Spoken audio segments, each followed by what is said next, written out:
Hi friends, welcome to Aspire Learn. നാം ഇന്ന് 10ാം ക്ലാസ്സിലെ പ്രോജക്റ്റ് ടൈഗർ എന്ന പാഠത്തിലെ ഒരു ആക്ടിവിറ്റിയാണ് പഠിക്കാൻ പോകുന്നത്. Page number 51, activity number 4. അവിടെ according to the prevention of cruelty to animals act, if an animal is used for the purpose of entertainment, it shall be according to strict norms suggested by the act. ഇവിടെ മൃഗങ്ങളെ ഉപയോഗിച്ച് cinema shooting നടത്തുമ്പോൾ ഔദ്യോഗികമായി ചില കാര്യങ്ങൾ ചെയ്യേണ്ടതായിട്ടുണ്ട്. അവിടെ ഒരു ആക്ട് ഉണ്ട്, prevention of cruelty to animals act. അതിൻ്റെ ഗൈഡ് ലൈൻസ് അനുസരിച്ച് മാത്രമേ മൃഗങ്ങളെ ഉപയോഗിച്ച് എന്ത് കാര്യങ്ങളും ചെയ്യാൻ പറ്റുള്ളൂ. സിനിമ ഷൂട്ടിംഗ് എന്ന് മാത്രമല്ല, വേറെ എന്ത് കാര്യം ചെയ്യണമെങ്കിൽ അവരുടെ ആ ആക്ടിൽ പറയുന്ന നിയമങ്ങൾ അനുസരിച്ച് മാത്രമേ പ്രവർത്തിക്കാൻ പറ്റുള്ളൂ. നമ്മുടെ സത്യജിത് റേ എന്ത് ചെയ്യുന്നു? ആനിമൽ വെൽഫെയർ ബോർഡ് ഓഫ് ഇന്ത്യക്ക് ഒരു കത്തെഴുതുന്നു.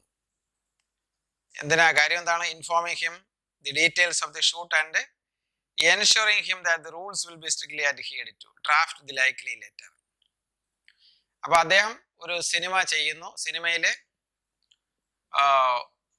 ഒരു ടൈഗർ ഉണ്ട്, പ്രധാന റോള് വഹിക്കുന്നതിന് വേണ്ടിയുള്ള ഒരു കാര്യം ചെയ്യുന്നത് ടൈഗറാണ്. അപ്പോൾ ഈ ആനിമൽ ആക്ടിൽ പറയുന്ന റൂൾസ് ആൻഡ് റെഗുലേഷൻ ഞാൻ കൃത്യമായും പാലിച്ചു മാത്രമേ ചെയ്യുള്ളൂ. അങ്ങനെ ചെയ്യുന്നതിന് വേണ്ടി എനിക്ക് ഒരു അനുവാദം നൽകണം എന്ന് പറഞ്ഞുകൊണ്ട് ഒരു കത്ത് സത്യജിത് റേ എഴുതുന്നു. നമ്മൾ ആ സത്യജിത് റേ ഇങ്ങനെ ഒരു ഒഫീഷ്യൽ ലെറ്റർ ആ ബോർഡിന്, അനിമൽ വെൽഫെയർ ബോർഡിന്, ബോർഡ് ഓഫ് ഇന്ത്യക്ക് എഴുതിയാൽ എങ്ങനെ ഇരിക്കുമെന്നാണ് നമ്മൾ ആ കത്ത് തയ്യാറാക്കേണ്ടത്. അദ്ദേഹം ഒരു കത്ത് എഴുതിയാൽ എങ്ങനെ ഇരിക്കും, അത് നമ്മുടെ ഭാവനയിൽ കണ്ടുകൊണ്ട് നമ്മളൊരു കത്ത് എഴുതുന്നു. പറഞ്ഞാൽ ഇത് തികച്ചും ഒഫീഷ്യൽ ലെറ്ററാണ്. അതിനെ ഫോർമൽ ലെറ്റർ, അതാണ് ഒഫീഷ്യൽ ലെറ്റർ. ഇനി ഇൻഫോർമൽ ലെറ്റർ ഉണ്ട്. അത് നമ്മളെ സുഹൃത്തുക്കൾക്കും നമ്മുടെ ബന്ധുക്കൾക്കും അങ്ങനെ ഉള്ള ആളുകൾക്ക് എഴുതുന്ന കത്തിനെയാണ് നമ്മൾ ഇൻഫോർമൽ ലെറ്റർ എന്ന് പറയും. ഇതിനെ ഫോർമൽ ലെറ്റർ എന്ന് പറയും. അപ്പോൾ എങ്ങനെയാണ് ഒരു ഫോർമൽ ലെറ്റർ എഴുതുന്നത്? അപ്പോൾ what are the things to be remembered while writing a formal letter? ഒരു ഫോർമൽ ലെറ്റർ എഴുതുമ്പോൾ എന്തെല്ലാം കാര്യങ്ങളാണ് നമ്മൾ അറിഞ്ഞിരിക്കേണ്ടത്? അതാണ് നമ്മൾ പഠിക്കാൻ പോകുന്നത്. അപ്പോൾ ഫോർമൽ ലെറ്റർ എഴുതുന്നത് ഏറ്റവും ലെഫ്റ്റ് ടോപ്പ് കോർണറിൽ, ടോപ്പ് സൈഡിൽ എന്തെഴുതണം? അയക്കുന്ന ആളിൻ്റെ അഡ്രസ്. അയക്കുന്ന ആള്, ഇവിടെ ആരാ കത്ത് അയക്കുന്നത്? ആരാണ്? സത്യജിത് റേ ആണ് കത്ത് അയക്കുന്നത്. അപ്പോൾ സത്യജിത് റേ എന്ന് എഴുതിയിട്ട് അദ്ദേഹത്തിന്റെ അഡ്രസ് എഴുതണം. അപ്പൊ അയക്കുന്ന ആളിന്റെ അഡ്രസ് എഴുതി കഴിഞ്ഞാൽ തൊട്ട് താഴെ ഇതെന്നാണോ കത്ത് എഴുതുന്നത് ആ തീയതി വെക്കണം. തീയതി, ഡേറ്റ്. മനസ്സിലായി? അത് കഴിഞ്ഞാൽ ആർക്കാണോ കത്ത് അയക്കുന്നത്, ഇവിടെ ഫ്രം ടു ഒന്നും വയ്ക്കേണ്ട ആവശ്യമില്ല. അയക്കുന്ന ആളിന്റെ പേര് എഴുതുക, അഡ്രസ് എഴുതുക, ഡേറ്റ് എഴുതുക. താഴെ ആർക്കാണോ അയക്കുന്നത് ആ അയക്കുന്ന ആളിൻ്റെ പേരും അഡ്രസ്സും. പേര് വേണമെന്നില്ല, ഡെസിഗ്നേഷൻ ആയാലും മതി. ഇപ്പം ചെയർമാൻ, ഡയറക്ടർ, ഇങ്ങനെയുള്ള ഡെസിഗ്നേഷൻസ്, ഔദ്യോഗിക ആ പദവി എഴുതിയാലും മതി. അപ്പോൾ ആ അയക്കുന്ന ആളുടെ അഡ്രസ്സ് എഴുതുക. എന്നിട്ട് അത് കഴിഞ്ഞിട്ട് എഴുതേണ്ടത് സല്യൂട്ടേഷനാണ്. സല്യൂട്ടേഷൻ എന്ന് പറഞ്ഞാൽ എന്താണ്? അഭിസംബോധന, മലയാളത്തിൽ പറയും സംബോധന. ഇവിടെ ഇംഗ്ലീഷ് എഴുതുമ്പോൾ സർ അല്ലെങ്കിൽ മേഡം ഇങ്ങനെ എഴുതാം.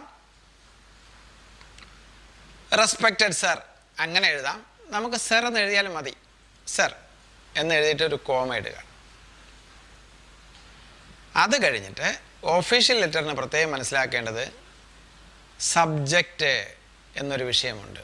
എന്ന് പറഞ്ഞാൽ ഈ നമ്മൾ എഴുതുന്ന കത്ത് എന്തിനെ കുറിച്ചാണെന്നുള്ള ചെറിയൊരു ഡിസ്ക്രിപ്ഷൻ. ഒറ്റ വരി തന്നെ വേണമെന്നില്ല, ഒരു അര വരിയോ 3/4 വരിയോ മതി. എന്താണ് ക്രക്സ് ഓഫ് ദി മാറ്റർ?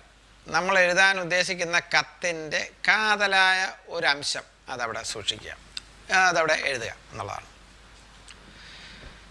അപ്പോൾ ഇവിടെ എന്താണ്? Permission four using trained animal for the shooting purpose. Permission four using trained animal for the shooting purpose. അപ്പോൾ ഷൂട്ടിംഗ് പർപ്പസിന് വേണ്ടി പരിശീലനം ലഭിച്ച മൃഗത്തെ നൽകുന്നതിന് വേണ്ടിയുള്ള പെർമിഷൻ, അനുവാദം അങ്ങനെ കൊടുത്തു. Permission four using trained animal for the shooting purpose.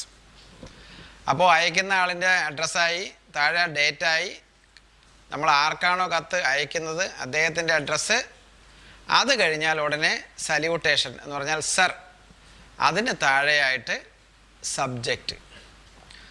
ഇത്രയും കഴിഞ്ഞാൽ കാര്യത്തിലേക്ക് നമുക്ക് കടക്കാം. കത്തിൻ്റെ കണ്ടൻറ്റിലേക്ക്, ബോഡി ഓഫ് ദി ലെറ്റർ.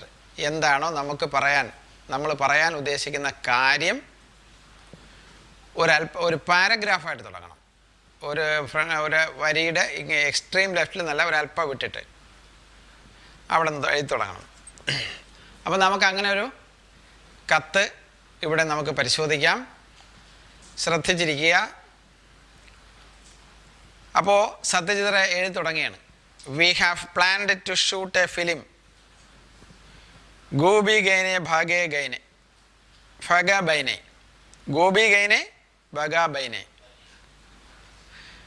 അങ്ങനൊരു സിനിമ ഞങ്ങൾ ഷൂട്ട് ചെയ്യാൻ പരിപാടിയിട്ടിട്ടുണ്ട്, പ്ലാൻ ചെയ്തിരിക്കുകയാണ്, തീരുമാനിച്ചിരിക്കുന്നു.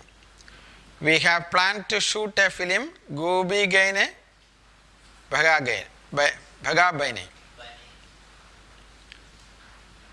The shooting is scheduled to begin by next month.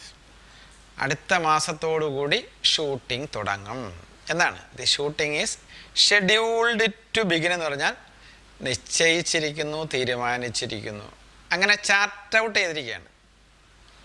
അടുത്ത മാസത്തോടുകൂടി ഷൂട്ടിംഗ് ആരംഭിക്കാൻ വേണ്ടിയുള്ള എല്ലാ തയ്യാറെടുപ്പും നടത്തിയിരിക്കുന്നു. A tiger is an inevitable part of the story. ഈ കഥയുടെ ഒരു പ്രധാന ഭാഗം അഭിനയിക്കുന്നത് ആരാണ്? ഒരു ടൈഗറാണ്. A tiger is an inevitable part എന്ന് പറഞ്ഞാൽ ഒഴിച്ചുകൂടാനാവാത്ത, ഒഴിവാക്കാൻ പറ്റാത്ത എന്നാണ് ഇന്നവിറ്റബിൾ എന്ന വാക്കിൻ്റെ അർത്ഥം. Inevitable part of the story. We have decided to hire a tiger from Bharat circus for this shoot. അങ്ങനെ ഞങ്ങൾ ഭാരത് സർക്കസിൽ നിന്ന് ഒരു ടൈഗറിനെ വാടകയ്ക്ക് എടുക്കാൻ വേണ്ടി തീരുമാനിച്ചു. We have decided to higher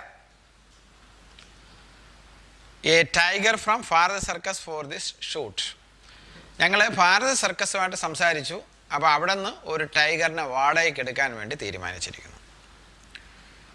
V wish to carry this animal by a truck specially designed for this purpose. എങ്ങനെയാണ് ഞങ്ങൾ ഈ ടൈഗറിനെ ഇങ്ങോട്ട് കൊണ്ടുവരാൻ ഉദ്ദേശിക്കുന്നത്? ഷൂട്ടിംഗ് ലൊക്കേഷനിലേക്ക് കൊണ്ടുവരാൻ ഉദ്ദേശിക്കുന്നത് എങ്ങനെയാണ്?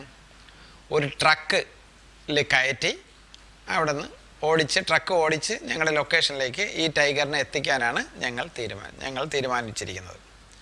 V wish to carry this animal by a truck specially designed for this purpose. അപ്പോൾ ഈ ടൈഗറിനെ പ്രത്യേകം ഒരു വാഹനത്തിൽ കയറ്റി ഇവിടെ എത്തിക്കാനാണ് ഉദ്ദേശിക്കുന്നത്.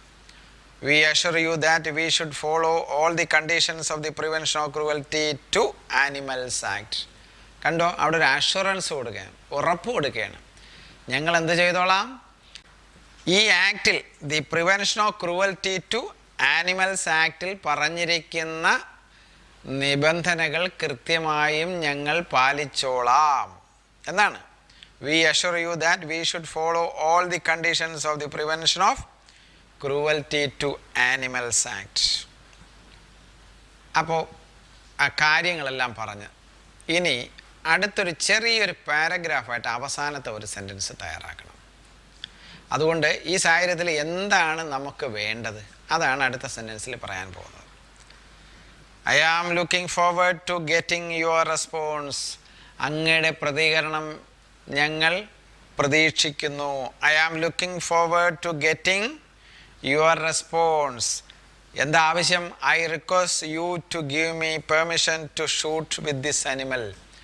ഈ മൃഗത്തെ ഉപയോഗിച്ചുകൊണ്ട് ഫിലിം ഷൂട്ട് ചെയ്യാനുള്ള അനുവാദം നൽകണം. ഇതാണ് ആവശ്യം.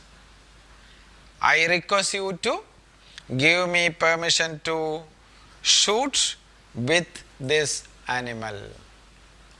എൻ്റെ സിനിമ ഈ മൃഗത്തെ ഉപയോഗിച്ച്, ഈ ടൈഗറിനെ ഉപയോഗിച്ചുകൊണ്ട് ഷൂട്ട് ചെയ്യാൻ വേണ്ടിയുള്ള അനുവാദം നൽകണം. അതാണ് കാര്യം. അപ്പോൾ കത്തിൻ്റെ ബോഡി, പ്രധാനപ്പെട്ട കാര്യം കഴിഞ്ഞു. ഇനി അടുത്ത് നമ്മളതിന് താഴെയായിട്ട് ലെഫ്റ്റിൽ ബോട്ടം പൊസിഷനിൽ എന്തെഴുതണം? കോംപ്ലിമെൻ്ററി ക്ലോസ് എഴുതണം. കോംപ്ലിമെൻ്ററി ക്ലോസ് എന്ന് പറഞ്ഞാൽ യുവേഴ്സ് ഫെയ്ത്ത്ഫുള്ളി. യുവേഴ്സ് ഫെയ്ത്ത്ഫുള്ളി, അതിനെയാണ് കോംപ്ലിമെൻ്ററി ക്ലോസ് എന്ന് പറയുന്നത്. എന്നിട്ട് നമ്മൾ ഔദ്യോഗിക തലത്തിൽ കത്താണെങ്കിൽ എന്ത് ചെയ്യും? ഈ കത്ത് അയക്കുന്ന ആൾ ഒപ്പിടും. ഇവിടെ ഒപ്പിടണ്ട, അതിന് പകരം SD എന്നെഴുതിയിട്ടൊരു വരയും വരച്ച് ഒരു ഒബ്ലിക്ക് ചരിഞ്ഞൊരു വരയും മറ്റേ റൈറ്റിലേക്ക് ഒരു ചെറിയ വരയും. അത് സിഗ്നേച്ചർ അവിടെ ഉണ്ട് എന്ന് കാണിക്കുകയാണ്. SD എന്നിട്ട് താഴെ ഈ കത്ത് എഴുതിയതാരാണ്? സത്യജിത് റേ ആണ്. അവിടെ സത്യജിത് റേയുടെ പേരെഴുതണം. അപ്പോൾ ഏറ്റവും താഴെയായിട്ട് സത്യജിത് റേ എന്ന് പേരെഴുതും. പേരിൻ്റെ തൊട്ട് മുകളിൽ SD എന്നെഴുതണം. അത് സിഗ്നേച്ചർ എന്നുള്ളതാണ് അതിനെ കാണിക്കുന്നത്. അതിൻ്റെ തൊട്ട് മുകളിൽ യുവേഴ്സ് ഫെയ്ത്ത്ഫുള്ളി. അപ്പോൾ ഇപ്പോൾ ഒരു ഫോർമൽ ലെറ്റർ എങ്ങനെയാണ് തയ്യാറാക്കേണ്ടത് എന്ന് നിങ്ങൾക്ക് മനസ്സിലായി. ഞാൻ എൻ്റെ ഫോർമാറ്റ് ഒന്നുകൂടെ പറയാം. ഒഫീഷ്യൽ ലെറ്റർ അല്ലെങ്കിൽ ഫോർമൽ ലെറ്റർ എന്ന് പറയും. അത് ആദ്യം ഏറ്റവും മുകളിൽ എന്താ എഴുതേണ്ടത്? Name and address of the sender. കത്തയക്കുന്ന ആളിൻ്റെ പേരും അഡ്രസ്സും. അതിന് തൊട്ട് താഴെ ഡേറ്റ്. അത് കഴിഞ്ഞാൽ താഴെയായിട്ട് name and address of the receiver. ഈ കത്ത് സ്വീകരിക്കുന്ന അല്ലെങ്കിൽ കത്ത് ആർക്കാണോ അയക്കുന്നത് അദ്ദേഹത്തിൻ്റെ പേരും അഡ്രസ്സും എഴുതുക. അത് കഴിഞ്ഞാൽ തൊട്ട് താഴെ ഈ സല്യൂട്ടേഷനാണ് സർ അല്ലെങ്കിൽ റെസ്പെക്റ്റഡ് സർ എന്നെഴുതുക. അതിന് താഴെയായിട്ട് എന്തെഴുതണം?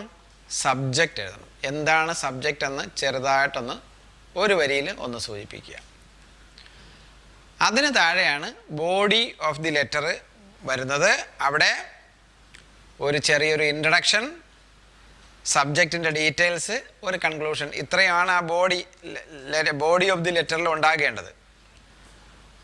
ഒരു ഇൻട്രൊഡക്ഷൻ, ഒരു സബ്ജക്റ്റ് ഡീറ്റെയിൽസ്, കൺക്ലൂഷൻ. ഇത്രയായപ്പം ലെറ്ററിൻ്റെ ബോഡി കഴിഞ്ഞു. തൊട്ട് താഴെ കോംപ്ലിമെൻ്ററി ക്ലോസ്, അതിന് താഴെ യുവേഴ്സ് ഫെയ്ത്ത്ഫുള്ളി, അതിന് താഴെ സിഗ്നേച്ചർ എന്നതിൻ്റെ സൂചകമായിട്ട് നമ്മൾ SD എന്ന് എഴുതും. അതിന് താഴെ സത്യജിത് റേ എന്ന് പറഞ്ഞാൽ കത്തയച്ച ആളിൻ്റെ പേര്. ഇതാണ് ഒരു ഫോർമൽ ലെറ്റർ. അപ്പോൾ ഒരു ഫോർമൽ ലെറ്റർ തയ്യാറാക്കേണ്ടുന്ന രീതി, അതിൻ്റെ ഒരു ഫോർമാറ്റ് എങ്ങനെയായിരിക്കണം എന്നതിനെ സംബന്ധിച്ച് നിങ്ങൾക്ക് കാര്യങ്ങൾ ഭംഗിയായി മനസ്സിലായി എന്ന് ഞാൻ വിശ്വസിക്കുന്നു. അങ്ങനെ നിങ്ങൾക്ക് ഈ ക്ലാസ് ഇഷ്ടപ്പെട്ടുവെങ്കിൽ ഈ വീഡിയോ നിങ്ങൾ ലൈക്ക് ചെയ്യുക, സുഹൃത്തുക്കളിലേക്ക് ഷെയർ ചെയ്യുക, ബെൽ ഐക്കൺ ക്ലിക്ക് ചെയ്യുക. തുടർന്നുള്ള നോട്ടിഫിക്കേഷൻസ് സമയത്തിന് കിട്ടുന്നതിന് വേണ്ടിയാണ്. അപ്പോൾ നമുക്ക് മറ്റൊരു ക്ലാസ്സുമായി വീണ്ടും കാണാം. Till then, good bye.